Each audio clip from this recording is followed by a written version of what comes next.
देखो, एक महापुरुष बन गए श्री जी की सहचरी कृपा से। उनकी पत्नी का नाम किशोरी था, वो पधार गई, बहुत आसक्त थे। आसक्त चित्त वाले हमारे काम के होते हैं।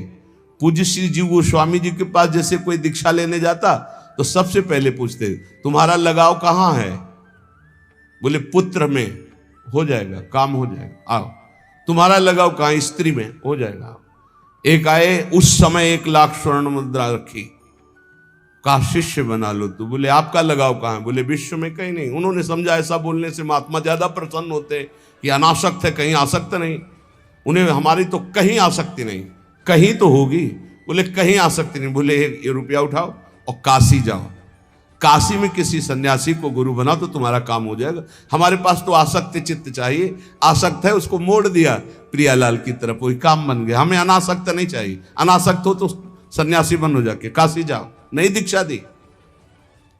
वो पत्नी में आसक्त था, उसकी पत्नी पधार गई। कभी कभी बड़ी आसक्ति का प्रभाव देखा है। सैमसी में गुरु आश्रम में थे तो एक वयोवृद्ध आए, तो पूजा सुबह करने के लिए बस एक ही छवि निकाल के एक माता जी की रखी। तो हमने सोचा गुरु माता होती हैं, उनका बड़ी निष्ठा, कोई और भगवान नहीं। अगरबत्ती लगाई बस, मतलब दुखी मन से। तो हम तो नए अवस्था थे, भगवान कितना उच्च कोटि का भाव इनका गुरु माता पे। तो नजदीक गए, उनका बाबा आपकी गुरु माता है? गुरु माता नहीं, उनका कोई देवी का अवतार है, हमारी पत्नी है। जो कथा शुरू की है सो पीछे खसक लिए।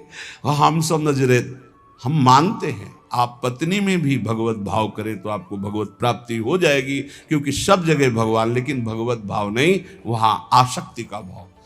अगर आसक्ति का वही भाव मोड़ दिया जाए प्रभु की तरफ तो बहुत जल्दी लाभ मिल जाता है, क्योंकि आसक्त चित्त होता है। जैसे बिल्व मंगल जी केवल चिंतामणि में आसक्त, तो मोड़ कर दिया तो इंद्रनील मणि में आसक्त होने में देर थोड़ी लगी। गोस्वामी तुलसीदास जी पत्नी में, प्रिया में ऐसा प्रेम, उनका जितना चाम में उतना राम में करते, ऐसा मोड़ हुआ, महापुरुष बन गए।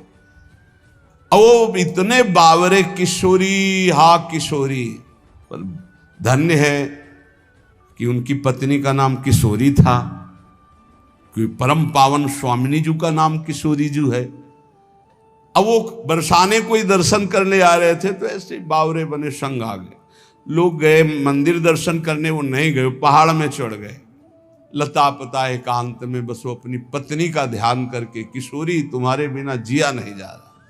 दोपहर व्यतीत की, शाम व्यतीत हुआ, रात्रि में वो एकांत क्षेत्र, तो उनका और भाव बड़ा, चिल्ला करो हा किशोरी।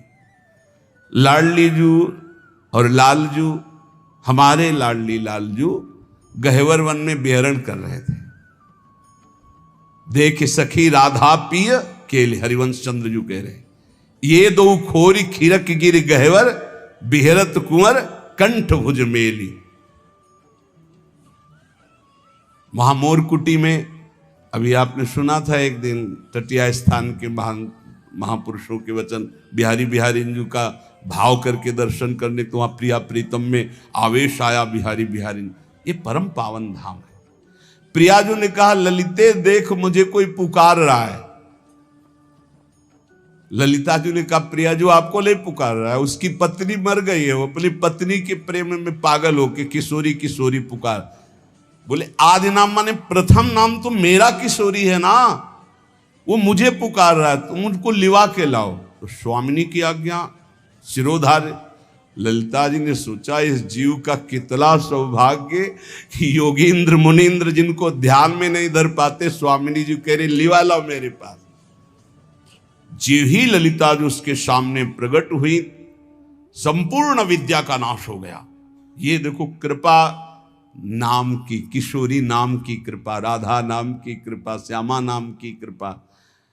जे ही महान सामर्थ्यशाली ललिता जी प्रेम बपू प्रकाशित हुई सामने, जीव ललिता जी को दे खत्म, अविद्या खत्म, स्त्री की आसक्ति खत्म।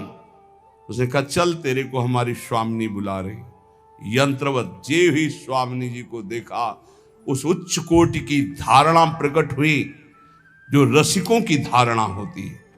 तत्काल भाव की प्राप्ति हुई, तत्काल देह भाव छूटा और सहचरी भाव की प्राप्ति। वो बहुत बड़े महान संत बनकर इस धराधाम को पावन किया। श्री अली किशोरी जी, अली किशोरी जी नाम के महाभागवत श्री जी का बड़ा पावन यश गान किया।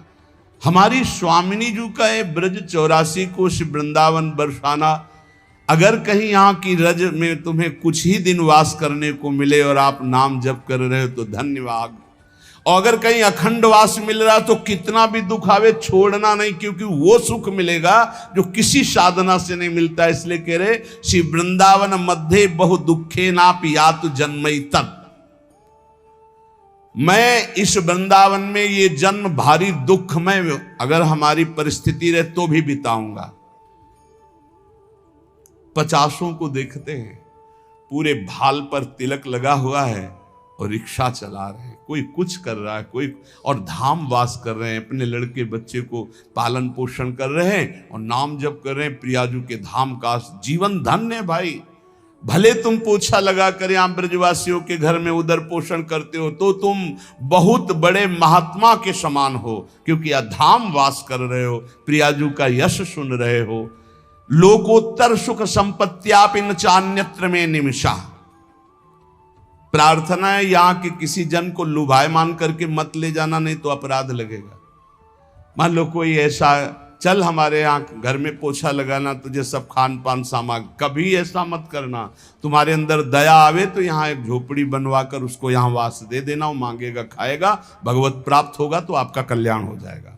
यहाँ के किसी जीव को मत ले जाना। यहाँ के तोता, यहाँ पशु पक्षी, यहाँ किसी की, यहाँ की तुलसी, यहाँ के कोई यहाँ का ब्रज 84 कोश का कोई भी लता, कोई भी ऐसा कभी बाहर मत ले जाना। यहाँ की केवल रज ले जा सकते हो और कुंडों का जल ले जा सकते हो, ये आप अपने सेवन के लिए चरणामृत ले जा सकते हो बस। कभी गिरिराज जी को मत ले जाना कि गिरिराज जी की शिला उठाई हम घर में अभिषेक को पूजन करें। ब्रज 84 कोश के बाहर नहीं, भारी अपराध बन जाएगा। यहाँ की तुलसी जी को बाहर मत ले जाना, बाहर की तुलसी जी यहाँ ला के लगा देना। यहाँ की किसी लता पता की वृंदावन की तमाल है अपने ले जाते हैं और अपने बगीचे में लगाएं, कदापि नहीं, भारी अपराध बन जाएगा। क्योंकि वो महापुरुष वृंदावन सेवन के लिए प्रकट हुआ था, आप उसका वृंदावन चुरा रहे हैं तो आपकी बहुत हानि हो जाएगी। ये सत्संग के द्वारा ही ज्ञान होता है। रजरानी, यहाँ का प्रसाद, यहाँ के कुंडों का जल, यहाँ का चरणामृत, ये ले जा सकते हो आप। बकाया यहाँ के किसी भी जड़ चैतन्य को मत ले जाना। ये सब प्रियालाल के निज जन है, नहीं तो आपका अपराध बन जाएगा कि चलो भाई वृंदावन आए, एक तुलसी का वृक्ष ले चलते हैं, अपने यहाँ लता लगा लेंगे। नहीं नहीं नहीं, बाहर से ले आओ, यहाँ आरोपित करो, यहाँ लगा दो तो परम पावन वृंदावन वास करा दिया तुलसी जी का। लेकिन यहाँ से कभी बाहर मत ले जाना। यहाँ कोई पशु पक्षी के बच्चे को देखा, चलो हम ले चलते पालन करते, नहीं नहीं, यहाँ दुख में जीवन व्यतीत करने पर भी उसे प्रियालाल की प्राप्ति होती है। तो वृंदावन में वास करने से क्या मिलेगा? बोले कर तल कलित कपोलो गलदस्तुर्लोचनः कृष्ण कृष्णेति बिलपन रहस्य कदा श्याम वृंदारण्यकिंचनो धन्यः। हथेली पर कपोल रख के अश्रु प्रवाह करते हुए हा कृष्णा कृष्ण, हा श्यामा श्याम कहकर जोर जोर से किसी लता के नीचे बैठकर रो रहा है। अति दीन भाव होकर के जो रो रहा है वो सारे जगत को पावन करने की सामर्थ्य रखने वाला, वो कृतार्थ स्वयं हो गया और औरों को कृतार्थ करता है। जो प्रियालाल के लिए ऐसे चिंतन करते हुए अशुभ प्रवाह हा श्यामा श्याम, हा कृष्णा कृष्ण, हा राधे श्याम ऐसे रो रहा है। मानापमान कोटि भी रक्षुभितात्मा समस्त निरपेक्षः वृंदावन भुवि राधा नागर माराधे कदा मुदित। करोड़ करोड़ बार अपमान हो तो भी क्षुभित ना होना, वृंदावन मत छोड़ना। यहाँ के लोग तो बहुत कड़ुआ बोलते हैं, यहाँ के लोग बहुत ऐसा और चल दिए, नहीं नहीं, बहुत घाटा हो जाएगा। कांटे में ही फूल खिलता है गुलाब का, आसपास कांटों से बचा के फूल को ग्रहण करो। यहाँ बाढ़ लगी हुई है ऐसी, जल्दी प्रिया प्रीतम में आसक्ति नहीं होने पाएगी। बाहरी ऐसे कटुवचन, बाहरी ऐसा व्यवहार, बिल्कुल क्षुभित मत होना। कल एक संत भगवान आए थे, चर्चा हुई तो उन्होंने कहा विक्षेप सहा नहीं जाता। तुमका पिटाई हुई कभी? बोले अभी नहीं। अभी तो कुमार के हाथ ही नहीं लगे, 2-4 बार पिटते तब बात समझ में आती। अभी पिटे तो हो नहीं, पिटे बिना जो पिट गया वो हिट हो गया, पक्का समझा। यहां जो जितना पिटा वो उतने यशस्वी होगा, ध्यान रखना। सहन करना। विक्षेप क्या चीज होती है? क्या चीज विक्षेप होती है? तुम्हारी मानी हुई अनुकूलता के प्रतिकूल भाव को विक्षेप कहते हैं। हमारी कोई अनुकूलता नहीं, जो ही प्यारो करे सोई मोई भाव, तो विक्षेप नाम की चीज नहीं। हे जब 2-4 थप्पड़ लात जूता लगे, इसके बाद को बड़ी कृपा, तब समझ में आएगी कि साधना ठीक चल रही। मार थप्पड़ याद, ये लात जूता चला, और इसके बाद जब एकांत हुए तो आपका हृदय शीतल हुआ। जय हो बिहारी जी, जय हो राधा वल्लभ लाल की। बड़ी कृपा की प्रभु, कोई बहुत बुरा प्रारब्ध था, निपटा दिया नाथ, बड़े कृपालु हो। ऐसा चिंतन आवे तब माना जाएगा आपकी साधना। बोले मानापमान कोटि भी, करोड़ों प्रकार से तुम्हारा अपमान हो तो भी क्षुभित नहीं होना, और करोड़ों लोग मान करें तो हर्षित नहीं होना। नहीं होगा, ये नहीं होगा। यदि वृंदावन का आश्रय लिए हो, रसिकों का संग करते हो, प्रियालाल में थोड़ा भी नाम जपने का भाव है तो सामर्थ्य आने लगेगी। ये बहुत ऊंचाई में बैठ गए हो, अपने तो सबसे मिलते हैं ना, पता चलता है 50-50 वर्ष हो गए, अभी साधना का स्वरूप नहीं जाना। प्रभु अभी चित्त का समाधान नहीं हुआ, भगवत प्राप्ति तो बात जाने दो। और सत्संग सही मिल जाए तो बच्चे बच्चे में चित्त का समाधान हो गया। बच्चे बच्चे में, जो 50-50 वर्ष साधना में नहीं, वो एक बच्चा आपको बता सकता है कि आपका साधन क्या है, आपका साधन क्या है, आपका साध्य क्या है। बस एक ही ठसक से निकलेगी, हमारी महारानी श्री राधा रानी, हमारी महारानी श्री। पक्का समझो, ये जो तुम्हें मिला है ना, ये वृंदावन रज रानी और रसिक जनों की अपार कृपा से मिला है। ये सब साधनों का सार है। मानापमान कोटि भी क्षुभितात्मा समस्त निरपेक्षा। कभी भी क्षुभित न होना, तुम्हारा मान अपमान हो। मान में क्षोभ हर्ष होता है, खूब मान हो रहा है तो हर्ष होता है, वो डरेगा अपमान से। ये डर हटा दो, मान को स्वीकार न करो तो अपमान का डर नहीं होगा। बहुत बड़ा डर होता सम्माननीय पुरुष को निंदा का। जो मान को ग्रहण करता अपमान से भयभीत होता है। जो मान अपमान को धूल समझता है वही भगवान के मार्ग का पथिक होता है। न मान में हर्ष, न अपमान में शोक। लेकिन बातें बनाना, प्रवचन करना सरल है, जब अपमान होगा तब छाती में ऐसी कोई मशीन नहीं है कि नाप के दिखा दिया जाए। नहीं, उस समय देखो क्या उथल पुथल होता है। वही मुझे प्राण प्रिय है जो ना किसी को उद्वेग देता है, ना किसी के उद्वेग देने पर उद्वेगित होता है। वो महान भागवत है।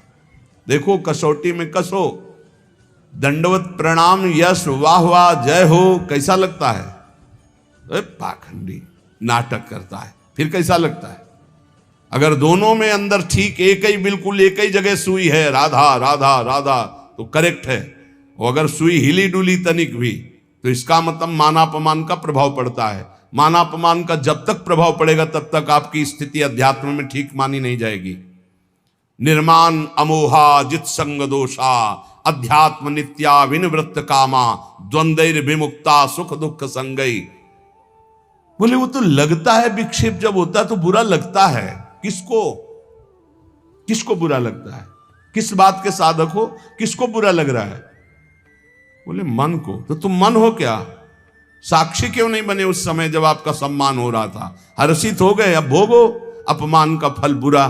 अब आपके अंदर द्वेष आएगा, आपके अंदर बुरा भाव आएगा। सम्मान को नहीं भोगोगे तो लिख लो, अपमान बुरा नहीं लगेगा।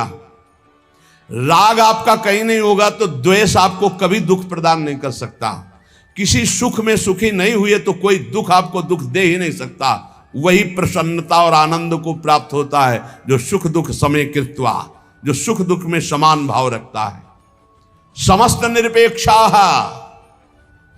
किसी भी व्यक्ति वस्तु स्थान की अपेक्षा मत रखो, इतने तो बनी जाओ यार, कोई अपेक्षा नहीं। मेरी प्यारी जो मेरे गुरुजी मुझे जैसे रखेंगे मैं वैसे रहूंगा, बिल्कुल किंचन मात्र भी अपेक्षा नहीं। एक इष्टाकार वृत्ति के सिवा हमारा किसी भी से अपेक्षा नहीं रहनी चाहिए, और अपेक्षा रखना ही बहुत बड़ी हानि है। जिंदगी में कभी कोई भगत नहीं बनना चाहिए अपना, पूरे विश्व में एक भी भगत अपना नहीं बनना चाहिए। सब श्यामा श्याम के भगत बने, आप श्यामा श्याम के, सब श्यामा श्याम के। अपने अंदर ये नहीं आना चाहिए कि मेरा कोई है, मेरे तो श्यामा श्याम दूसरो न कोई। यही निरपेक्षता का स्वरूप है। और ऐसे ही संतों की भगवान चरण रज लेने के लिए कहते हैं निरपेक्षम मुनिम। पहला है निरपेक्ष, तो समस्त निरपेक्षा, किसी की अपेक्षा नहीं। वृंदावन भुवि राधा नागर माराधये कदा मुदिता। श्री वृंदावन में आनंदित होकर, चाहे मेरा अपमान हो या मान हो, मैं राधा नागर श्री श्यामा श्याम की आराधना में तन्मय रहूंगा। संत वाणी, जो भगवत प्रेमी महात्मा जनों के वचन है, वो हमारे जीवन की त्रुटियों में सुधार करते हैं, और जो हमारा सुधार है उसको अहंकार रहित करते हैं। उपासक को चाहिए जो भगवत मार्ग में चलता है, श्रद्धाम भागवते शास्त्रे निंदा मन्यत्र चापि मनोवाक् कर्म दंडम च सत्यम समदमावपि। भगवान के प्राप्ति के मार्ग बताने वाले बहुत से संप्रदाय हैं, बहुत से शास्त्र हैं, बहुत सी साधन पद्धतियां हैं। बहुत ध्यान से सुनना, आपको किसी भी संप्रदाय, किसी भी धर्म, किसी भी भगवत प्राप्ति के साधन की कभी निंदा नहीं करनी है। अगर करोगे तो अपना धर्म, अपना शास्त्र सम्मत मार्ग छोड़ दोगे। लिख लो, किसी भी संप्रदाय की निंदा, किसी भी धर्म की निंदा, किसी भी साधक की निंदा, किसी भी साधन की निंदा कभी नहीं करना चाहिए। अपने गुरुदेव द्वारा मार्ग को सर्वश्रेष्ठ अपने लिए मान करके चला जाता है। अपना सर्वश्रेष्ठ मार्ग दूसरों के मार्ग को नीचा दिखा करके प्रस्तुत नहीं किया जाता। अगर ऐसा कोई करता है तो वो अपराध करता है। हमारे लिए हमारा मार्ग श्रेष्ठ है, उनके लिए उनका मार्ग श्रेष्ठ है। सब मेरे प्रभु की प्राप्ति के मार्ग हैं। किसी की निंदा, अवहेलना या नीचापन का भाव नहीं दिखाना चाहिए।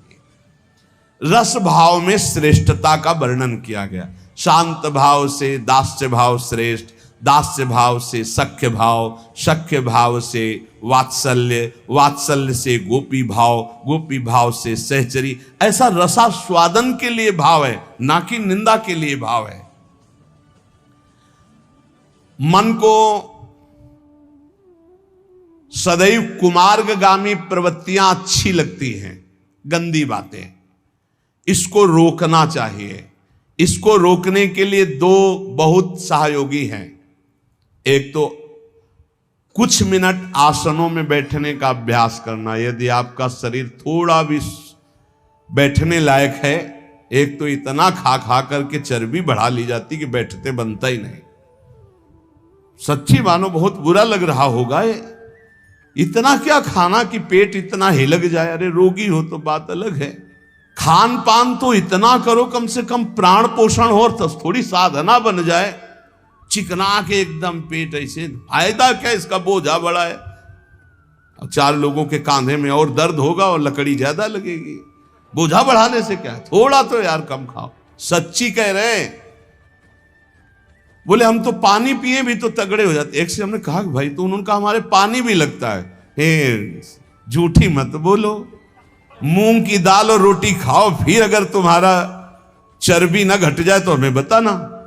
मूंग की दाल और 5 रोटी खाओ, बिल्कुल मीठा बंद करो, दूध बंद करो, फिर देखो जो अगर आपके सिकुड़न न पड़ने लगे गाल में तो हमें बताना।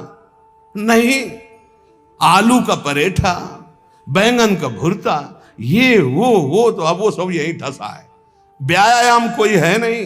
देखो, मन को यदि वश में करना है तो इसको प्राणों का संयमन करना और ब्रह्मचर्य दो जरूरी है। मन, प्राण, ब्रह्मचर्य तीनों का एक तार कनेक्शन है। ब्रह्मचर्य पुष्ट करने के लिए आसन, प्राणों को सूक्ष्म करने के लिए आहार शुद्ध और प्राणायाम, और वीर्य को ऊर्ध्वगामी करने के लिए सिद्धासन और पद्मासन का लगाना अनिवार्य है। देखो, हमने अपने गुरुजनों को देखा एकांत छत में पद्मासन लगा करके, आसन में बैठ करके थोड़ी देर प्राणायाम और फिर थोड़ी देर व्यायाम करते देखा है, गुप्त रूप से छत में ऊपर जाकर एकांत। सब संतों को देखा करते। आप सबसे प्रार्थना है, आप जरूर कीजिए। 20 मिनट अगर आप प्राणायाम करेंगे तो आप खुद देख लेंगे। जब समय आपको मिलेगा, ऐसा नहीं कि बाल भोग करके प्राणायाम, ऐसा मत करना। प्राणायाम खाली पेट और 30 मिनट तक जल मत पीना, नहीं प्राणवायु बिगड़ जाएगी शरीर में। वो जो आपके मोड़ हैं, जोड़ हैं, उनमें आपको कष्ट हो जाएगा पक्का। प्राणायाम करने के बाद 30 मिनट तक एक कुल्ला भी पानी नहीं जाना चाहिए, ये नियम रखना, नहीं इसमें चूक हो जाएगी। जे ही गई तो वायु बिगड़ना शुरू हो जाएगी। प्राणायाम के लिए हमने आपको 2-3 प्राणायाम बताए, बिल्कुल सरल बताए। भैया, मन को एकाग्र करने के लिए प्राणायाम अत्यंत, ये किसी संप्रदाय का नहीं है प्राणायाम। बोले हमारे संप्रदाय में प्राणायाम नहीं है, तुम्हारे संप्रदाय में भोजन है, सोच है ना जाना। तो संप्रदाय में मन को और शरीर को कंट्रोल में, शासन में लाना भी आवश्यक है। 20 मिनट आप रखो, आसन में बैठो, पहले आराम से सिद्धासन या पद्मासन, और जो गृहस्थी में है तो सुखासन में बैठ लो। सुखासन से अलती पलती मार के से सीधा करो शरीर, कुछ मत पकड़ो नाक। हम सीधा प्राणायाम आपको बताइए, अनुभव की बात कह रहे हैं। खींचा, नाम लेते हुए खींचा, खूब भर लिया वायु, बंद कर लिया। अब नाम जप करो, फिर नाक से छोड़ दी।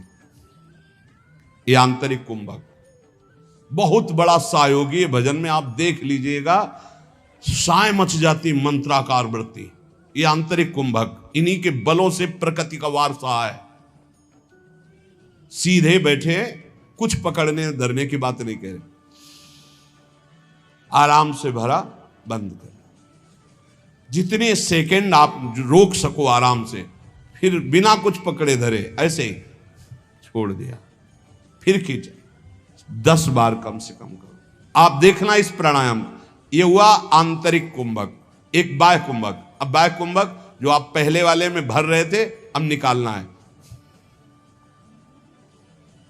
पर रोक लिया, नाम जप कर रहे हैं, जितना रोका, एकदम खींचा, फिर छोड़ दिया, बस छोड़ के फिर रोक दिया। इसे बाह्य कुंभक कहते हैं। आंतरिक कुंभक, बाह्य कुंभक, बिल्कुल सरल प्राणायाम। 10 बार ये और 10 बार वो, और एक 10 बार ये। इससे पकड़ा, खींचा, बिना रोके छोड़ दिया, फिर खींचा, फिर इससे छोड़ दिया। ये हम अनुलोम विलोम की प्रक्रिया से नहीं कह रहे, ये हम बिल्कुल मन एकाग्र करने के लिए कह रहे हैं। अगर ये 4 बार आप कर ले, 10-10 बार लंबा खींच के ऐसे, फिर आप देखो आपके दिमाग में क्या होता है। यही आपकी गुदगुदी प्रारंभ हो जाएगी आज्ञा चक्र में, और नाम और मंत्र अपने आप जपने में आपको सहयोग मिलने लगेगा। क्या जाता है, कोई पैसा लगता है? आपके कितने ऐसे अंग हैं आंतरिक जो संचलित नहीं हो पा रहे हैं, वही रोग पैदा करते हैं।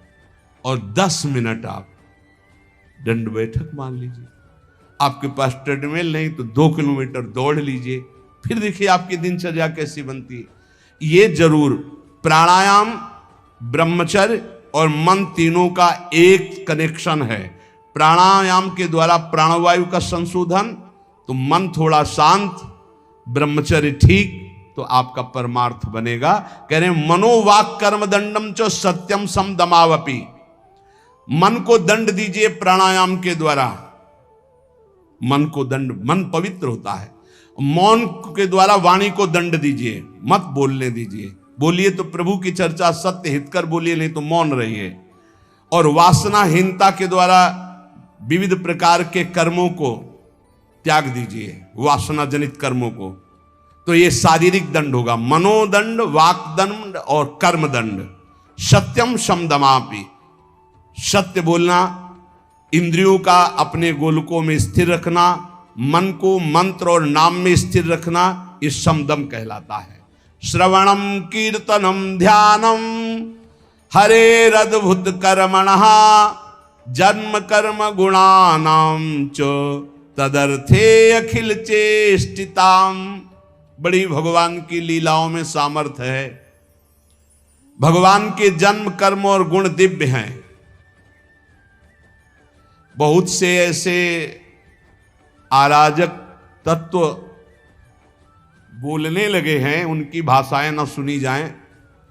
भगवान रामकृष्ण को भगवान मानने के लिए तैयार नहीं हैं, उनके चरित्रों पर टीका टिप्पणी करते हैं। तो उनको भी साधु समागम नहीं मिला, बेचारे हैं, और दसियों हजार लोग अनुयायी हैं। भगवान की ऐसी विचित्र लीला है कि विवेक का प्रयोग ही नहीं है। भगवान के पावन चरित्रों पर, भगवान की लीलाओं पर, भगवान के अवतार पर, भगवान पर कलयुग का प्रभाव बढ़ रहा है, अश्रद्धा पैदा की जा रही है। अरे तुम राम राम तो कहो, फिर देखो तुम्हें कैसा लगता है। ठीक से भजन तो करो, तुम्हें अपने आप समझ में आएगा। दशरथ पुत्र नहीं, वो चराचर जगत में रमा हुआ, तुम उसको जानते क्या हो? वो दशरथ पुत्र भी है, वो जगत में जड़ चैतन्य भी है, सब कुछ वही है। वो निराकार भी है, वो साकार भी है। अभी तुम जानते क्या हो राम तत्व को या कृष्ण तत्व को? नहीं जानते हो।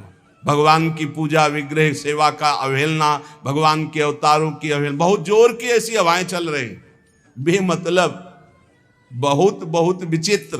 कैसे तुम्हें बताएं?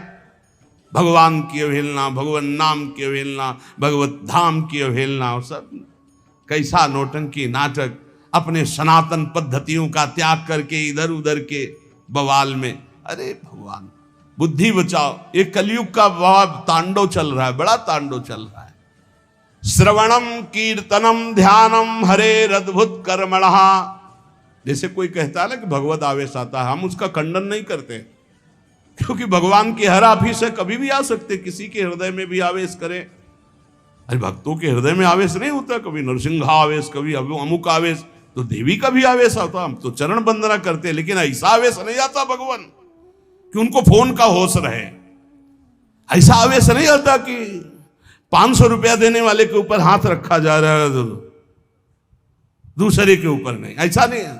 ये सब लगता है फिर नाटक। हम मानते हैं हनुमान जी का आवेश आता है, मानते हैं देवी जी का आवेश आता है, आए ना, जब भगवान रहते हैं तो वो क्यों नहीं आ सकते? आवेश आ सकता है, लेकिन जिस समय आवेश होगा तो केवल भगवद आवेश हो, और जिस समय आवेश होगा तो त्रिकालज्ञ होगा।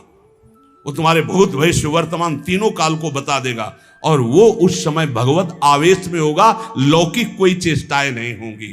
तो इसलिए सावधान, तस्मात् शास्त्रम प्रमाणम। श्रवणम कीर्तनम ध्यानम परम मंगल की बात है। हरेरद्भुत कर्मणः जन्म कर्म गुणानाम च तदर्थे अखिल चेष्टिताम। ये सच्ची तुमसे हाथ जोड़ के कह रहे, प्रभु के नाम, प्रभु की लीला कथा श्रवण और प्रभु की सेवा के सिवा इधर उधर मत मन लगाना, नहीं तो जीवन बर्बाद हो जाएगा। ये सब केवल नाटक है भैया। पर्दे के बाहर कुछ है, पर्दे के भीतर कुछ है। नहीं नहीं, बिल्कुल नहीं। हम आपसे सत्य कहते हैं, खूब बड़े बड़े महापुरुषों का संग किए, कभी इतनी नौटंकी नहीं देखी महापुरुषों में, कोई नाटक नहीं देखा। सत्य बात है। श्रवणम कीर्तनम ध्यानम हरेरद्भुत कर्मणा।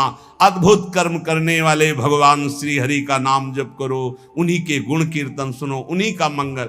बोले हम धर्म ट्रांसफर कर रहे हैं, हमारे धर्म से पता नहीं कहां का भोजन खा लिया कि बुद्धि भ्रष्ट हो गई, गर्दन कटा ले अपने धर्म में, उसे धर्मात्मा कहते हैं। बोले हमारे को सुख नहीं मिला, इसलिए हम वहां कुछ किलो चावल मिल गए, कुछ रुपया मिल गए, कुछ पैसा मिल गए, और तुम बोलने लगे कि हम अमुक धर्मावलंबी हो गए, हम अपने सनातन पद्धति को छोड़ दिया। कभी जिंदगी में ऐसे नहीं, गर्दन कटवा दे, धर्म का स्वरूप समझो, तब भगवान प्रसन्न होते हैं। अपने धर्म के लिए सर्वस्व, क्या जानते हो हमारे सनातन धर्म को? हमारा सनातन धर्म आकाश की तरह है, हमारा सनातन धर्म वायु की तरह है जो सबका पोषण करता है, हमारा सनातन धर्म पृथ्वी की तरह है, चाहे जितना अपमान करो तुम्हारा मंगल ही करेगा। क्या जानते हो सनातन को? केवल वासनाओं को जाना, इधर उधर धनंगते घूम रहे हो। सत्संग का जो श्रवण करते हैं उनको कभी इन बातों पर बाहरी विश्वास नहीं करना चाहिए। एक और पद्धति चली है, पीछे से चली आ रही, बोले अंबाजी को बलि दे रहे हैं। वो बेचारा पशु कुछ जानता नहीं, उसको फंसा दिया, गर्दन काट दिया, नरक भोगोगे, नरक नरक भोगोगे, पक्का कह रहे हैं, पक्का नरक भोगोगे। अंबाजी का सही नाम क्या है जानते हो? जगदम्बा। कहते हो ना जगत जननी, तो बकरे की जननी नहीं है। ऐसे साधारण अम्मा भी नहीं होती, फिर जगदम्बा कैसे हो जाएगी? ए मूर्खो, अपने हाथ से काटा था अंबाजी ने जब जड़ भरत जी की बलि देने जा रहे थे ना, तो स्वयं भद्रकाली प्रकट होकर अपने समस्त उपासना करने वालों के गले काटे थी। ये बात ध्यान रखना, किसी जीव की हिंसा जगदम्बा को पसंद नहीं है। ये कैसी आज की भावनाएं चली हुई हैं। जगदम्बा या देवी सर्वभूतेषु शक्ति रूपेण संस्थिता, वो देवी है, वो अंबा है। कैसे यार बुद्धि भ्रष्ट हो रही लोगों, बचो ऐसे लोगों से। प्रसाद में अभक्ष पदार्थ देते हैं कि अंबाजी का प्रसाद है, अंबाजी का एक बात प्रसाद पाले तो बुद्धि शुद्ध हो जाए और वो मोक्ष पद का अवलंबन करे। ये बिल्कुल आजकल बहुत संभल करके रहना है। आज अक्षय तृतीया तुम्हें जगह जगह हलवा पूड़ी सब बटते मिलेगा, होश में सत्संग अगर याद हो तो। याद है सत्संग? बहुत कुछ बटेगा,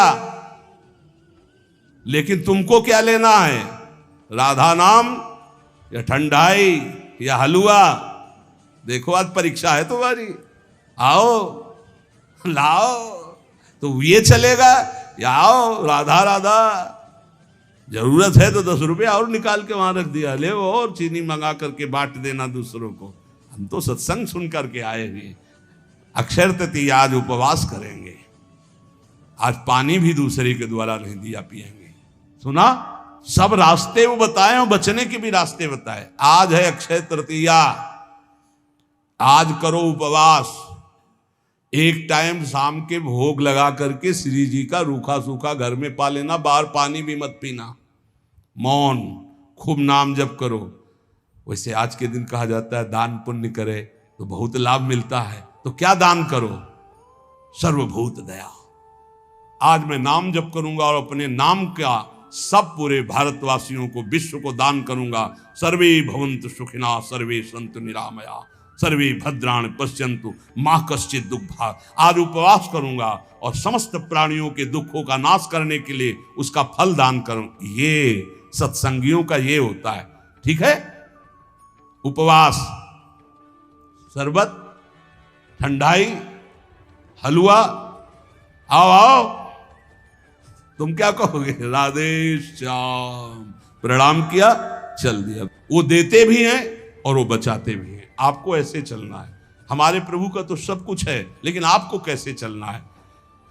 भगवान का आज जितना नाम जप करोगे कई गुना बढ़कर लाभ मिलेगा। अक्षय आज माना जाता है, जितना दूसरों को सुख पहुंचाओगे उतना ही वो आपका कई गुना बढ़कर, जिसे दान कहा जाता है, जिसे पुण्य कहा जाता है। सबसे बड़ा दान किसे कहते हैं? सबसे बड़ा दान जिसके आगे कोई दान न हो, नाम दान। इससे बड़ा कोई त्रिभुवन में दान नहीं। खूब कीर्तन जोर जोर से चल, परिक्रमा मार्ग में चल रहे हो, कीर्तन करते हुए हजारों के कानों में पड़ रहा है, बहुत बड़ा दान हो रहा है।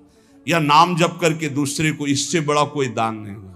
और सब दानों का कोई खास हमारे दिमाग में महत्व तो नहीं है। श्रवणम कीर्तनम ध्यानम हरे अद्भुत कर्मणाम। भगवान की लीला का दूसरों को श्रवण कराने को कहा गया है। भूरिदा जनाओ, सबसे बड़े दानी जो भगवत चरित्र गान से, भगवन नाम कीर्तन सुनाते, भगवत ध्यान में लगाते हैं। इष्टम दत्तम तपो जप्तम वृत्तम यच्चात्मनः प्रियम, दारान सुतान गृहान प्राणान यत्परस्मै निवेदनम। जो यज्ञ है, दान है, तपस्या है, अथवा जप है, सदाचार पालन है, स्त्री पुत्र घर मकान जो भी आपके पास प्राण धन जो भी है सब का सब भगवान के चरणों में समर्पित कर दे, इसका फल होता है भगवत प्राप्ति। यज्ञ दान तप अथवा जप सदाचार पालन स्त्री पुत्र घर अपना जीवन प्राण सब कुछ भगवान के चरणों में समर्पित कर दे, इसका मतलब क्या होता है? इसका मतलब होता है नाथ सकल संपदा तुम्हारी और मैं सेवक समेत। घर भी तुम्हारा, पत्नी भी तुम्हारी, पुत्र सब कुछ तुम्हारा, लेकिन उसे आप केवल भगवत भाव में रखिए। हे प्रभु मैंने ये सब कुछ आपको समर्पित कर दिया और नाम जप कर दिए तो निश्चित भगवत प्राप्ति हो जाएगी। एवं कृष्णात्मनाथेषु मनुष्येषु च सौहृदम परिचर्याम चोभयत्र महत्सु नृषु साधुषु। जिन संत पुरुषों ने सच्चिदानंद स्वरूप भगवान श्री कृष्ण का साक्षात्कार कर लिया है अपने हृदयेश्वर के रूप में, ऐसे संतों का संग करे और समस्त प्राणियों पर सेवा करे। समस्त प्राणियों में विशेषकर मनुष्यों की, मनुष्यों में विशेषकर परोपकारी सज्जनों की और सज्जनों में भी भगवत प्रेमी महात्माओं की यदि सेवा मिल जाए तो निश्चित भगवत प्राप्ति हो जाए। आज भगवान को चंदन अर्पित किया जाता है, प्रियालाल को आज चंदन चर्चित किया जाता है अक्षय तृतीया को। तो सबसे बड़ी शीतलता प्रदान करने वाली होती भजन वृत्ति। हमारी तो आंतरिक बात यही कि खूब आज भजन करो, उसका दान करो, तो उसका कई गुना फल कर आपको लाभ मिलेगा। पूरे विश्व को दान करो, जितना आज भजन करो उसके बाद कहो हे प्रभु पूरे विश्व स्वरूप में आप हो, आपको ये भजन देते हैं, सबका मंगल हो, सब निरोग हो, सब सुखी हो। वो जाएगा और कई गुना बढ़ करके पूरे विश्व का सुकृत लेके आपके पास आएगा। इसलिए भगवत प्राप्ति होती है उन संतों को जो अपने लिए भजन न करके जगत के लिए भजन करते हैं। पर इसके लिए हिम्मत चाहिए। बोले सुबह से उपवास के भजन हम कर रहे हैं, हम पूरे संसार को भजन दे दें। तो जब आप पूरे संसार को देंगे तो पूरे संसार का सुकृत आपके पास लौट करके आएगा, तो आप बहुत बड़े सुकृतवान, बहुत बड़े कृपा पात्र हो जाएंगे। परस्परानुकथनम पावनम भगवद्यशः मिथोरतिर्मियस्तुष्टिर निवृत्तिर्मिथ आत्मनः। जब कभी वार्ता करो तो बैठकर प्रभु की चर्चा ही करो। परस्परानुकथनम पावनम भगवद्यशा, भगवत यश के बीच में हमारी जबान रहे। इधर उधर अनुकूलता प्रतिकूलता वाली बातें नहीं होनी चाहिए। जब परस्पर चर्चा हो, आज तो विशेष सावधान रहना, किसी की निंदा मत कर देना, नहीं अक्षय हो जाएगी, उसका बहुत बड़ा पाप लगेगा। आज मौन रहना, खूब नाम जप करना, दूसरे का पानी भी मत पीना, अपनी मेहनत से जो एक बार उसको उदर में डाल लेना, खूब भजन करना, ये अवसर आते हैं। देखो अपना तो रोज अक्षय तृतीया है, अपनी तो रोज अक्षय, हर मिनट अक्षय है, राधा अक्षय, ये कहा जाए ये क्षय होगा क्या? हर समय अक्षय है। लेकिन ये हम उनके लिए कह रहे हैं जो संसार मार्ग के प्रति कभी कभी वृंदावन आए, कभी कभी ऐसे पावन तिथि पर्वों पर सौभाग्य मिलता है। किसी का मत खाना, किसी के भी द्वारा मत पीना, कोई भी पदार्थ देने पर। बिहारी जी के मंदिर में, राधा वल्लभ जी के मंदिर में जो मिले वो किनका ले लेना, और परिक्रमा लगाओ वृंदावन की, गिरिराज जी की लगाओ, जितनी तुम में सामर्थ हो। यमुना किनारे बैठकर नाम जप करो, वाणी जी का गायन करो, दूसरों की सेवा करो, मौन हो जाओ, एकांत, अपराध न बनने पाए। यही उठाते हैं जीवन को, यही लौकिक पौरलौकिक सब सिद्धियां संपत्तियां प्राप्त कराते हैं। इसलिए परस्पर अगर कोई बात भी करो तो भगवत चर्चा करो। जो भगवत चर्चा करने में संतुष्ट रहता है उसे भागवतिक कृपा से अनुपम शांति प्राप्त होती है। बोले शांति कैसे मिलेगी? भगवत चर्चा करो, शांति मिल जाएगी। स्मरंता स्मारयन्तश्च मिथौघौघहरं हरिं भक्त्या संजातया भक्त्या बिभत्युत्पुलकां तनु। जो खुद भगवान का स्मरण करता है और दूसरों को स्मरण कराता है। अपने लोगों की तो पद्धति पहले ही बोले राधे राधे राधे राधे राधा राधा, तो हम जब बात करें तो पहले नाम उच्चारण। स्मरंता स्मारयन्तश्च, स्वयं स्मरण करें और दूसरों को स्मरण करावें। तो प्रभु राशि राशि पापों का नाश कर देते हैं। ये पाप तो दुख देते। इस प्रकार साधन भक्ति का अनुष्ठान करते करते शरीर पुलकित हो जाता है, पवित्र। तो क्वचिद रुदत्यंच्युत चिंतया क्वचित धसंति नंदंति वदंत लौकिकाः नृत्यंति गायन्ति अनुशीलयन्त्यजं भवन्ति तूष्णीं परमेत्य निर्वृताः। जो दूसरों को भी भगवत स्मरण कराता है, खुद भगवत स्मरण करता है। अब एक ने कटाक्ष किया इस बात पर कि आप एक जगह बोलते अपने भक्ति को छिपा के रखे हो, एक जगह कहते दूसरों को भी नाम स्मरण कराइए, खुद स्मरण कीजिए। तो आपकी इन दोनों बातों का मिलान नहीं बनता, तो इसका मतलब क्या है? देखो तुम्हारी बहुत छोटी बुद्धि है, उससे तुम पकड़ नहीं पाते। अपनी महिमा प्रभुता छुपा के रखो, भगवान की महिमा प्रभुता को गाओ। छिपाने की बात क्या कहेगी? आपका जो भागवतिक संबंध है उसमें जो आपको अनुभव हो रहा है, कृपा का, जो दुलार का, जो आपकी साधनात्मक उन्नति का, उसे छुपा लो। लेकिन भगवान की महिमा स्वयं गाओ, दूसरों को गाओ, भगवान नाम स्वयं जपो, दूसरों को जपाओ। ये अज्ञान के कारण तारतम्य को नहीं बैठाल पाते। अच्छा है पूछ लो, जिससे तुम्हारा संशय चला जाए। रोका जाता है कि अपनी भक्ति को छिपा के रखो। क्या भक्ति का स्वरूप? जो आपको दिव्य अनुभव हो रहे हैं उनको मत बोलो।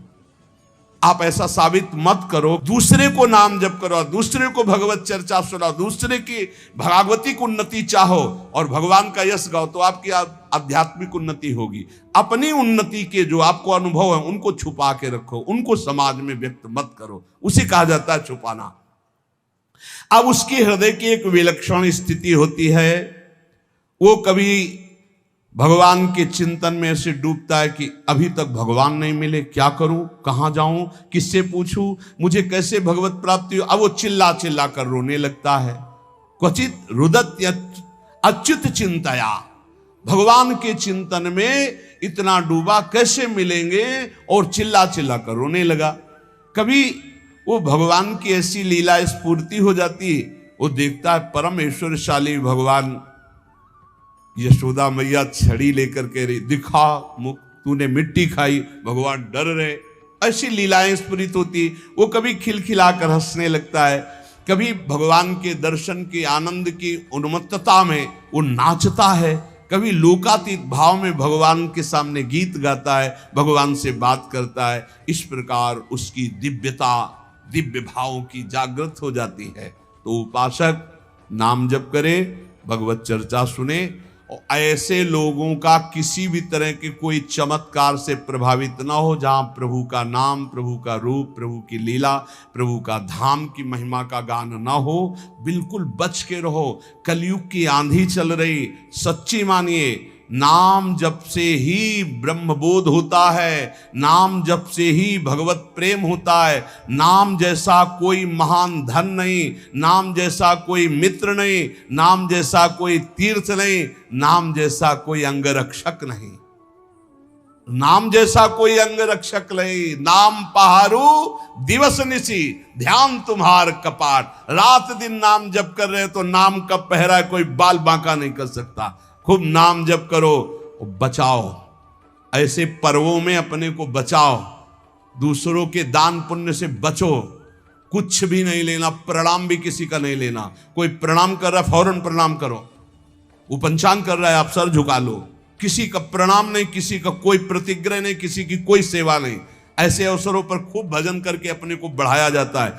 ऐसे अवसरों में कई गुना लाभ मिलता है भजन का, भजन से बढ़कर कोई लाभ नहीं। हाँ, जैसे हमें प्यास लगी, विरक्त है, तो हम पानी पी लेते हैं, लेकिन देखते हैं आसपास वहां दोना पत्तल पड़े हैं तो हम उठाकर साफ कर देते हैं, मुक्त हो गए।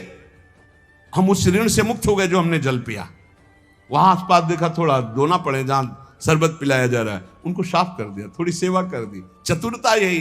किसी का प्रति, कल आप सुन रहे थे, जिसने कभी जीवन में किसी का प्रतिग्रह दान नहीं लिया है, वो कई जन्मों की स्मृति को प्राप्त हो जाएगा। जो यम का पालन करता है, जो किसी से चोरी नहीं की, कभी झूठ नहीं बोला, जो ब्रह्मचर्य का पालन करता है, शरीर को पवित्र रखता है, किसी का प्रतिग्रह, वो त्रिकालज्ञ हो जाएगा, भूत भविष्य वर्तमान सब ज्ञान उसको हो जाएगा। बोले हमें क्यों नहीं हो रहा? तो आप इन्हीं में त्रुटि है, देख लो, इनको सुधार कर लो। ब्रह्म ऋषियों की वाणी कभी मिथ्या नहीं होती। तो जितने सत्संगी जन है, सबसे प्रार्थना है आज खूब नाम जप करो, वैसे रोज जप करो, लेकिन आज विशेष जप करो, और किसी का भी कोई प्रतिग्रह दान सेवा स्वीकार ना करो। आज उपवास कर लेना, भंडारा भी होगा, शरबत भी बटेंगे, हलवा भी बटेंगे। आपको होश में रहना है, बिल्कुल होश में। हम ही बोल रहे हैं, हम ही करवाएंगे। हाँ, दोनों बातें देना, हम ही आपको देंगे, आपको हम ही मना करेंगे। अब देखते हैं लेने में हो या मना करने में हो, दो डिपार्टमेंट हैं। अगर ऐसे तो भाई प्रसाद है महाराज जी का, ले लेते हैं तो ठीक है। तो ये क्या है?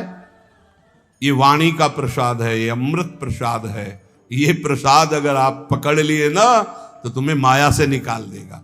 खूब नाम जप करना, अक्षय, खूब नाम जप करना, मस्त रहो। भगवत प्राप्ति हमारे निश्चित है, क्योंकि हम श्री जी की शरण में हैं। मेरी महारानी श्री राधा रानी। हाँ, पक्का मस्त रहो। जो प्रिया प्रीतम में मगन रहता है, उसके सुख की बराबरी कहीं भी किसी वासना या उपासना में नहीं है। किसी भी वासना या उपासना में नहीं। मधुसूदन सरस्वती जी महाराज ऐसे ब्रह्मबोध संपन्न महापुरुष, जब कोई श्री कृष्ण की बात करता तो कहते ये माया युक्त ब्रह्म है। मानता हूं ब्रह्म है, पर माया युक्त शुद्ध पर ब्रह्म जो, वो तो निराकार। भक्तों को हृदय में क्षोभ होता है बात सुनकर कि मेरे प्रभु को माया युक्त कहते हैं। अरे माया युक्त तो ये पांच भौतिक देह है, भगवान का तो चिदानंद में देह तुम्हारी विगत विकार जान अधिकारी। कोई अधिकारी पुरुष जानता है भगवान का श्री अंग सच्चिदानंद में। भक्तों ने प्रार्थना करी, महाराज एक बार तो रूप माधुरी इनको दिखा दो। और हृदय निर्मल ब्रह्मबोध संपन्न महापुरुष तो पूर्ण परम पवित्र, किंचन मात्र भी मलिनता हृदय में नहीं। हमारे लाल बिहारी ने शोभा प्रकट की, देखा, ना देखने की इच्छा रखने वाले को भी दिखा दिया। पावन यमुना का तट है, कदम्ब का वृक्ष है, फूला हुआ कदम्ब है, सुगंध से भोरे मतवाले होकर गुंजार कर रहे हैं।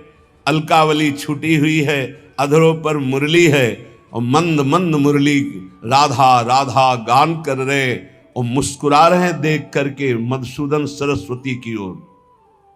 जे ही देखा वंशी विभूषित करान, नवनीर दाभात पीतांबरा दरुण बिंब फलाधरोष्ठात।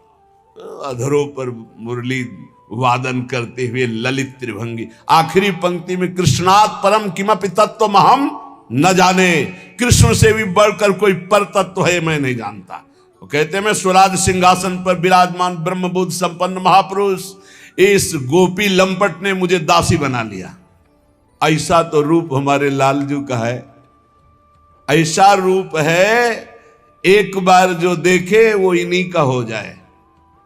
बड़े बड़े आचार्य महापुरुष इन्हीं को दुलार करते हैं, चाहे भगवान वल्लभाचार्य, चाहे भगवान निम्बारकाचार्य, महाप्रभु चैतन्य देव, अलग अलग भावों से सब महापुरुष इन्हीं प्रभु को दुलार करते हैं। ऐसे प्रभु और ऐसी प्रियाजू, जो प्रभु के हृदय का मूर्तिमान प्रेम है। प्रियाजू, प्रियाजू कोई स्त्री नहीं है, प्रियाजू लालजू के हृदय का प्रेम है। इसलिए राधा तत्व को जानना बहुत कठिन है, ब्रह्म तत्व को जानना बहुत कठिन। समात्मा सुदुर्लभा, जो सर्वम खलमिदम ब्रह्म जान ले, उससे भी कठिन है श्री कृष्ण तत्व को जानना। लोगों को यह पता होगा कि निराकार तत्व जानना कठिन है, लेकिन हम कहते हैं साकार तत्व का अनुभव होना सबसे कठिन विषय है, क्योंकि साकार तत्व में पूर्ण श्रद्धा और विश्वास करके उसमें प्रेम प्राप्त करना, यह अत्यंत दुर्लभ बात। और श्री कृष्ण हृदय का प्रेम, सांद्रानंद घन प्रेम मूर्ति किशोरी राधा तत्व के ज्ञाता, ये तो केवल वृंदावन रज के रसिक जो नवनिवृत्त निकुंज से आए हुए वही जानते हैं, दूसरा नहीं जानता। अहो भाग्य, मग्नम श्री राधिका श्री मुरलीधर महाप्रेम सिंधो निमग्नम तद गौर श्याम गात्र छविमय जलधौ प्रोज्झितावार पारे शोभा माधुर्य पूर्णार्णव बुड़ित महो मत तन्ममान्तः श्री वृंदारण्य में विस्फुरत न कलितम मायया अविद्यया च। ये प्रेम समुद्र वृंदावन में ये दो गौर श्याम विग्रह वाले एक तत्व, एक प्राण, एक मन, एक वैस, एक स्वभाव, एक दृष्टि, एक चाव, एक भाव, दो तन, श्यामा श्याम। इनकी शोभा और माधुर्य सागर में जो डूबना चाहता है उसे वृंदावन का आश्रय लेकर रसिकों का संग करे तो माया और अविद्या का रचा हुआ जितना त्रिगुणात्मक प्रपंच है वो अंतःकरण में स्फुरण ही बंद कर देता है। जब रसिकों की कृपा होती है तो रजरानी का सेवन होता है। जब रजरानी का सेवन होता है तो त्रिगुण का नाश करके त्रिगुणातीत भाव प्रदान करती है। रजरानी बहुत सामर्थ्यशाली है। हमारी प्रार्थना है कि जो वृंदावन प्रेम रस को प्राप्त करना चाहते हैं और विरक्त भाव से रह रहे हैं उनको रज के पात्र में ही प्रसाद और जल ग्रहण करना चाहिए। प्रसादी जल और प्रसादी भोग जो प्रियालाल को पवाया गया है वो रज में, शायद सब रज में ही लेते होंगे। बहुत बड़ी महिमा है, आप इस बात पे ध्यान रखना। रज में जे ही आप प्रसाद डाले और प्रसाद पाए तो वो प्रसाद आपके रजोगुण का नाश करके रज छाड़े रज से ही। अगर रज का सेवन किया तो रजोगुण छूट जाएगा और अगर रज छोड़ दिया तो ये रजोगुण चढ़ जाएगा। रजोगुण चढ़ जाएगा तो भाव नहीं आएगा। बड़े बड़े महापुरुष भगवत ऋषि जी कह रहे अगर रज के पात्र में जल पिया जाए तो इस जल का प्रभाव हो, प्रसाद का प्रभाव होगा, प्रियालाल से आसक्ति हो जाएगी। परम पावन करुआ को पानी, बहुत ध्यान दीजिए, बहुत बड़ी सिद्धि की बात कह रहा हूं, साधन नहीं है ये। जाके पियत हृदय में आवत मोहन राधा रानी, परम पावन करुआ को पानी। और रज का पात्र एक बार प्रसाद पाने के बाद दोबारा अशुद्ध हो जाता है, पाने योग्य नहीं होता, फेंक दिया जाता है। लेकिन ब्रजरज का ऐसा नहीं। ब्रजरज की ऐसी अनंत महिमा है कि संत रसिक जन उसी करवा से शौच स्नान आदि अपनी क्रिया करके फिर मार्जन करके उसी में जल भरकर उसी 12 महीना उसी का प्रयोग करना, नित्य नवीन परम पावन प्रियालाल के प्रेम को प्रकाशित करके राधा किशोरी के रूप के दर्शन कराने की सामर्थ्य रजरानी के पात्रों में है। इसलिए वृंदावनवासी, वृंदावन आश्रित, वृंदावन रसो उपासना वाले उपासकों से प्रार्थना करते हैं कि आपको रज के पात्रों, अमनिया करो अन्य पात्रों में, लेकिन जब आप भोग लगाकर प्रसाद पाओ तब पात्र रज के होने चाहिए। और अपने जो रज के पात्र हो कभी ऐसा नहीं होते कि एक बार पाके फेंक दिया जाए, उनको धो लीजिए रज लगा के ही, और उनको सदा जब तक वो खंडित ना हो तब तक उनका बहुत बड़ी सिद्धि है। बोले जाके पियत हृदय में आवत मोहन राधा रानी, परम पावन करुआ को पानी। ये किसी संप्रदायवाद की वस्तु नहीं है रजरानी,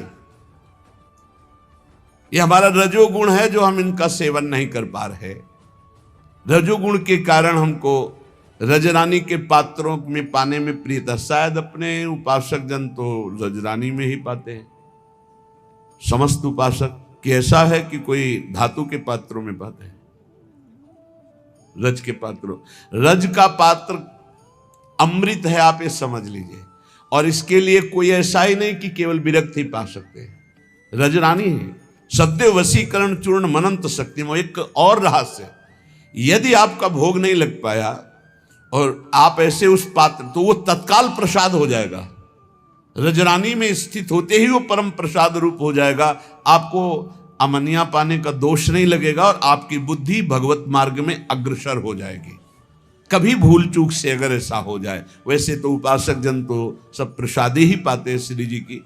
जाके पियत हृदय में आवत मोहन राधा रानी, परम पावन करुआ को पानी, अनुभव प्रगट होत क्रीड़ा क्यों। अन्य कोई साधन नहीं वर्णन कर रहे। यो ब्रह्म रुद्र शुक नारद भीष्म मुख्य लक्षितो न सहसा पुरुषस्य तस्य, सद्यो वशीकरण चूर्ण मनंत शक्तिम तम राधिका चरण रेणु मनुष्य मरामी। परमात्म तत्व श्री कृष्ण को जो सहसा बड़े बड़े योगी मुनिजन अपने ध्यान में नहीं ला पाते, अगर रोज रजरानी शरीर में लगे रज के पात्र में आप प्रसाद पाइए और रजोपसेवी रसिकों का संग कीजिए और जिनकी चरण रज है उनका नाम जप कीजिए, परम सिद्धि परम लाभ। जिनको ये पता ना हो कि रज के पात्र कहाँ मिलते हैं, तो कामवन है, कामवन में हर रज का पात्र तैयार किया जाता है और वहीं से लाए जाते हैं, चाहे वो टटिया स्थान में हो चाहे अपनी राधा केली कुंज में हो, वहीं से लाए जाते हैं। बहुत सबके सवारी साधन है, ले जाओ 10-5 पात्र खरीद लाओ, सावधानी से प्रयोग करो, जब खंडित हो जाए दूसरे ले आओ, कोई बहुत महंगे नहीं मिलते। और रजरानी बहुत अमोघ, वृंदावन ब्रजभूमि, इस रज की समानता त्रिभुवन में कोई नहीं कर सकता। कहीं की भी रज वंदनीय इस कोटि की नहीं जैसा ब्रज 84 कोस की रज। रज की महिमा शास्त्रों में वृंदावन और श्री ब्रजधाम की आती है। कितनी कठिन है प्रियालाल की रस केली में प्रवेश पाना। बोले जो रज के पात्रों में प्रसाद पाते हैं, रज के पात्रों में जल पीते हैं, ब्रज रज के बना हुआ, तो अनुभव प्रगट होत क्रीड़ा को मोद विनोद कहानी। भगवत रसिक निकुंज महल की टहल मिले मन मानी, परम पावन करुआ को पानी। अगर ब्रजरज से बने हुए पात्र में आप प्रसाद पाते हैं, जल पीते हैं, तो बोले प्रिया प्रीतम की प्रेम केली के जानकार आप हो जाएंगे और निकुंज महल की टहल करने का सौभाग्य अर्थात सहचरी भाव की आपको प्राप्ति हो जाएगी। इस रजरानी के सेवन से पक्का पक्का पक्का। बड़ा प्रभाव है रजरानी का। रजरानी के प्रभाव से प्रिया प्रीतम की मन की बात जान जाओगे। आप इनका प्रयोग केवल कीजिए, बहुत महिमा है, बहुत महिमा है। बड़े बड़े सिद्ध जो है इन्हीं रजरानी की कृपा से प्रियालाल की नित्य केली का अवलोकन कर पाए। भगवत ऋषि जी महाराज कह रहे हैं, निकुंज महल की टहल मिले मन मानी, परम पावन करुआ को पानी। इसमें गृहस्थ विरक्त से मतलब नहीं है, इसमें प्रियालाल में आसक्त होने की बात, प्रियालाल से प्रेम प्राप्त है। अब सोचो, आज का समय ऐसा हो गया है कि लोग अपनी रसोई में अमनिया करके शुद्ध सात्विक प्रियालाल को भोग लगाना, कोई हजारों में 2, 4, 10 करते होंगे, नहीं तो ज्यादातर होटलों में पाने की रुचि होती है। वो कैसे भाव से बनाते हैं, कितना पवित्रता का निर्वाह करते हैं, क्या पदार्थ मिलाते हैं, कैसी बुद्धि मारी गई। बस गर्मा गर्म धुआं उठता सामने आ रहा, पा रहे हैं, पीछे कैसा बनाया जा रहा है, कैसे भाव वाले हैं, कितना पवित्रता का वो निर्वाह करते हैं, क्या आचरण है, कोई मतलब नहीं। बुद्धि भ्रष्ट है। जूता मोजा चढ़ाए अपवित्र हुए, बस एक पशुता की तरह पेट भर लिया, तो वही पशुता के विचार अंदर आ रहे हैं। कैसे विचार आते हैं?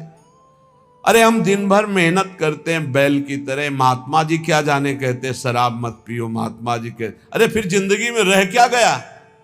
अरे आनंद की तो अभी गंध नहीं पाई, आनंद पाओगे तो तुम्हें पता चलेगा। बिना पिए रात दिन नशा चढ़ा रहे, और ऐसा नशा कि सच्चिदानंद की सुध बनी रहे, तुम तो शरीर की सुध नहीं। कितना बड़ा आनंद है, देखा है इनके पीने वालों के आनंद को देखा है? हमने तो देखा है, आपने भी देखा हो। यहाँ हितधाम के सामने बीच परिक्रमा मार्ग से एक छोटी नाली बहती थी, रोड नहीं बना हुआ था, परिक्रमा मार्ग। ऐसे एक महाशय जब हम दर्शन करने जा रहे थे तो बार बार पैर ऐसे करते हो ऐसे करते, तो हमें लगा कोई सांप वगैरह है क्या, तो दूर से देखा कुछ नहीं, नाली, तो लगा। फिर वो जब लड़खड़ाए तो लगा इस समय ये देवी के हैं नशे में। और क्या, वारुणी देवी है, वो भी वारुणी है। वे भी असुरों को मोहित करने वाली वारुणी देवी के रूप में प्रकट हुई है समुद्र मंथन से। जैसे जहर प्रकट हुआ तो महादेव ने पिया, वो वारुणी प्रकट हुई तो राक्षसों ने स्वीकार किया, असुरों ने। वो 2-4 मिनट तो कदम ऐसे बढ़ाते रहे, ऐसा लगा किसी भयानक दरिया में है वो, और धम्म से उसी नाली में गिर गए, मुंह नहीं उठा पा रहे थे। ये तो दशा होती, ये मस्ती है। कभी कभी ऐसी जगह पड़े होते हैं कि जो कुत्ता है वो समझता है कि कूड़ा करकट है क्या, और टांग उठाई, उनको लगता है कोई अभिषेक कर रहा है। उनको लगता है मेरी महिमा इतनी प्रकाशित हो रही कि कोई अभिषेक कर रहा है। हाँ, ये आप देख लो, गांव में तो हमने देखा है ऐसे लोगों को। इसलिए ये मस्ती नहीं प्यारे, मस्ती है बुद्धि का शुद्ध होकर भगवदानंद में डूबना। हम तुम्हें परम पावन बात बताते हैं। देखो 100, 200, 500 रुपए की पीते होगे, अगर उसके अंगूर खरीद लो, हरी सब्जी खरीद लो, सुंदर कुछ और फल फूल ले लो और घर के बच्चों को दो, 100, 200 जो आप प्रयोग करते हो, कितना अच्छा रहेगा। वही 100, 200 एकत्रित करके अपने बच्चे को अच्छी पढ़ाई में लगाओ, कितना अच्छा रहेगा। वही 200 रुपए किसी ऐसे गरीब की सेवा में लगाओ, कितना अच्छा रहेगा। क्यों मूर्खतावश अपने शरीर के अंगों को नष्ट करना, अपनी बुद्धि भ्रष्ट करना और शास्त्र विरुद्ध आचरण करना, पापाचरण करना, इससे क्या है। इसलिए ये बुद्धि हमारी अशुद्ध इसीलिए होती चली जा रही है। हमारा खान पान संग ये सब अशुद्ध होता जा रहा है। संग मोबाइल के आसुरी प्रवृत्ति वाले बढ़ाने वाले भावों को देखना, संग आसुरी प्रवृत्ति वाले लोगों का, संग आसुरी प्रवृत्ति वाले भोजन का, संग आसुरी पेय पदार्थ का, तो हमारी क्रियाएं भी तो आसुरी ही होंगी, तो दुर्गति भी होगी। आसुरी प्रवृत्ति वाले को नरक मिलता है, दैवी संपदा वाले को स्वर्ग मिलता है, और जो भजन करता है वो भगवान को प्राप्त होता है। सुकृतों के बल से भगवान की प्राप्ति नहीं होती, भगवान नाम के बल से भगवान की प्राप्ति होती है। कोई ऐसा सहयोगी मिले जो मुझे सतमार्ग में पहुंचा सके, वो है रसिक जन। रसिक जनों के संग से पता चलता है रजरानी का और किशोरी जू का, राधा रानी का। ये ऐसी कृपालु हैं, कैसा भी नीच पुरुष क्यों न हो, एक बार शरण में आ जाए तो परम मंगल कर देती है। ये रजरानी और राधा रानी, यहाँ की बहुत बड़ी महिमा है, ये धाम है।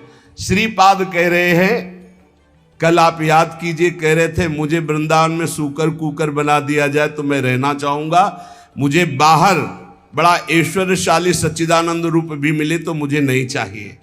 कुछ है दिव्यता। श्री वृंदावन मध्य बहु दुखे ना पिया तु जन्मई तत्, लोकोत्तर सुख संपत्त्यापि न चान्यत्र में निमिषः।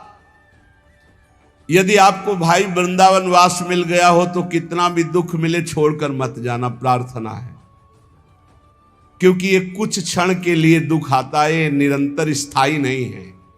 लेकिन जो वृंदावन सुख प्रदान करेगा वो स्थायी मिलेगा।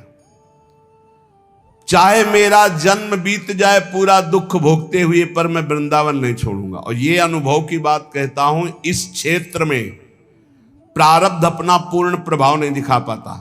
ये बड़े महापुरुषों के वचन है, कलह कलेश न व्यापे इठाए ठौर विश्व ते न्यारी, नागरी दासी जन्म जितायो बलिहारी बलिहारी।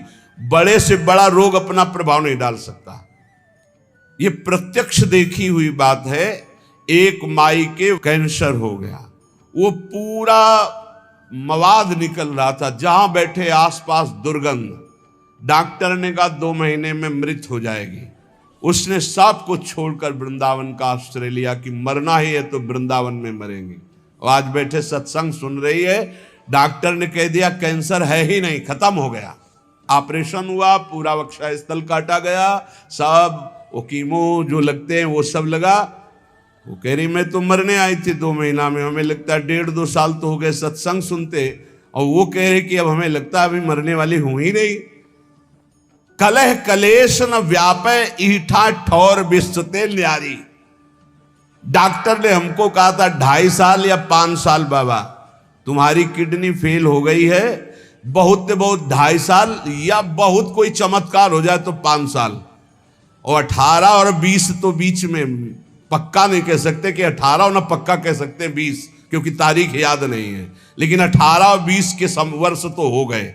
डॉक्टर साहब हैं पता नहीं इस भूमंडल पर कि नहीं, लेकिन प्रेमानंद हैं अभी, गरज रहे नहीं। क्यों गरज रहे? क्योंकि प्यारी जो बरस रही है, इसलिए हम गरज रहे हैं। परसत पुलिन सुलिन गिरा करसत चित सुर घोर, हर्षत हित नित नवल रस बरसत जुगल किशोर। बरसत जुगल किशोर तो हम भींज रहे हैं, उसी बरसा में हम गरज रहे हैं। सच्ची मानिए, कलह कलेश न व्यापे ठाए ठौर विश्व ते न्यारी, नागरी दासी जन्म जितायो बलिहारी बलिहारी, हमारी सबही बात सुधारी, कृपा करी श्री कुंज विहारी अरु श्री कुंज विहारी। पक्की मानिए, जीत गए जीत गए, लाडली लाल ने जिता दिया। यहां कितना भी भयंकर दुख आवे, घबराना नहीं, बस भागना नहीं, यही खास बात है। भागना नहीं, हमने देखा एक दृश्य ऐसा देखा जिसमें कोई उपाय नहीं था। एक साधक आया, वैराग्य लिया, जे भी वैराग्य लिया तो उसके शरीर में ऐसा भयानक रोग हुआ कि बस खून ही खून। और वो गुदाद्वार वाला रोग नहीं कि वो खूनी बवासीर नहीं, वो कोई आपका ऐसा सिस्टम जब सौंच जाए खून, आंखें धस गई, शरीर कृश हो गया, बस ये कि अब गया तब गया। अब ये घबराहट हो गई कि नया नया भी भगवान के मार्ग यही है, जे भी कदम रखोगे हो सकता है एकदम प्रबल प्रतिकूलता या भारी अनुकूलता, दोनों में नहीं रुकना। उनके माता पिता है तो हमका ले जाओ, इनको किसी तरह ठीक करो भाई। यहां तो वृंदावन में ऐसी, उस साधक ने कहा नहीं, मैंने वृंदावन का अखंड वास स्वीकार किया है, मृत्यु का वरण किया, नया बच्चा। महाराज जी आप भी कहें तो भी मैं नहीं जाऊंगा, क्योंकि आपने सत्संग में कहा है अखंड वृंदावन वास का नियम, तो मैंने वो ले लिया, अब नहीं जाना, आप भी कहें तो। कहा भाई फिर ठाकुर जी श्री जी जो रचे होंगी वही होगा। बिना किसी औषधि के चकाचक श्री जी की सेवा में खूब दौड़ भाग, और सबसे ज्यादा नाच वही नाचता है, समझ गए हो गया। पूरा दिन रात सेवा में तत्पर, बिना किसी औषधि, कर तुम अकर तुम अन्यथा कर तुम सर्व समर्था स ईश्वर। कलह कलेश न व्यापे ठाठौर विश्व ते नारी, बात पक्की समझ लो। ऐसी स्थिति, चलना मुश्किल, ये जो बैठे हैं संत भगवान, चलना मुश्किल, राड पड़ी, ये वो कई वर्ष पहले कह रहे थे, अब जाने का नंबर है, वो बैठ के सत्संग सुन रहे हैं। कलह कलेश न व्यापे ठाठौर विश्व ते, एक की बात नहीं, सैकड़ों उदाहरण है। आपके ऊपर भय आएगा पर डरना नहीं, वो भय अभय बन जाएगा, आपके दुख मिटाने वाला। पर डर जाते हैं और बाहर भाग जाते हैं, फिर धोखा हो जाता है। डर जाते हैं, कुछ लोग डर जाते हैं, जिनको सत्संग नहीं मिला डर जाते हैं। अब कौन तुम्हारी सेवा करेगा, चलो ना वृंदावन से, बहू बेटा लड़का सब खूब आराम से जिंदगी व्यतीत होगी। आराम से जिंदगी व्यतीत होगी बहू बेटा के बीच में, अरे आराम से जिंदगी व्यतीत होगी ललिता विशाखा के बीच में। आओ श्री जी, आपको अगर सेवा करानी है तो करो आकर, नहीं तो मैं तड़प तड़प कर राधा राधा बोल के मरूंगा, किसी और की आस नहीं करूंगा। तो पक्का सहचरी रूप में तो नहीं आएंगे आपके सामने, लेकिन विविध रूप रखकर सेवा शुरू ना हो जाए तो मुझे बताना। और अगर अंदर दृष्टि में निष्ठा है तो सहचरी रूप भी आ जाएंगी। प्रियाजू की सखियां मिलती तब श्री जी का साक्षात्कार होता है, पहले सखियां बाद में श्री जी का दर्शन। ऐसे नहीं होता, स्त्री पुरुष भाव से श्री जी का दर्शन नहीं होता, भाव देह से श्री जी का साक्षात्कार होता है। ये लोग जो कहते हैं ना कि हमें राधा रानी मिल गई तो हम प्रणाम करते हैं, भैया जिसको श्री जी मिल जाए बड़े भाग्य के बाद। फिर जब वार्ता होती है तो खोखलापन देख के लगता काहे को झूठे कह रहे हो, सच्चाई से लगो तो श्री जी मिल जाएंगी। एक बार हित धाम में थे तो 10-15 लोग पीछे, और एक सखी जी थी, बाल मतलब फूलों के गुथे और सब। तो हमारे पास पहले सूचना है कि श्री जी का साक्षात्कार किए हुए एक जन आ रहे हैं। तो अच्छा है, अहोभाग्य, आसन लगाया। सब 10-15 लोग जो थे वो मतलब एकदम, महाराज जी ऐसा ऐसा इनको श्री जी ने साक्षात्कार किया। तो आप कैसे जानते हो, आप थे वहां? बोले नहीं, इन्होंने बताया इनको श्री जी का। हम कहा आओ बच्चा बैठो बैठो, आपकी चरण वंदना, जैसे भी सही आप हमारी श्री जी से अपनापन करते। दृष्टि एक होती है अपनी, अलग अलग कैमरा होता है। मान लो कैमरा ऑफ है ऐसे है तो बात अलग है, कैमरा ऑन है तो आपकी फोटो खींच जाएगी। तो ऑन कैमरा से जब देखा तुमका बच्चा श्री जी मिली? बोले नहीं, स्वप्न में। उनका बच्चा स्वप्न में श्री जी मिली? बोले नहीं, ऐसे भाव में। तो उनका बच्चा भाव समझती हो? बोले वही तो जानने आए हैं। हमका भैया आप लोग व्यर्थ में ऐसा इसका प्रचार प्रसार करके इसके जीवन को गलत रास्ते में मत डालिए। अभी सही भाव है, बच्चा है, अभी भगवत मार्ग में चलिए।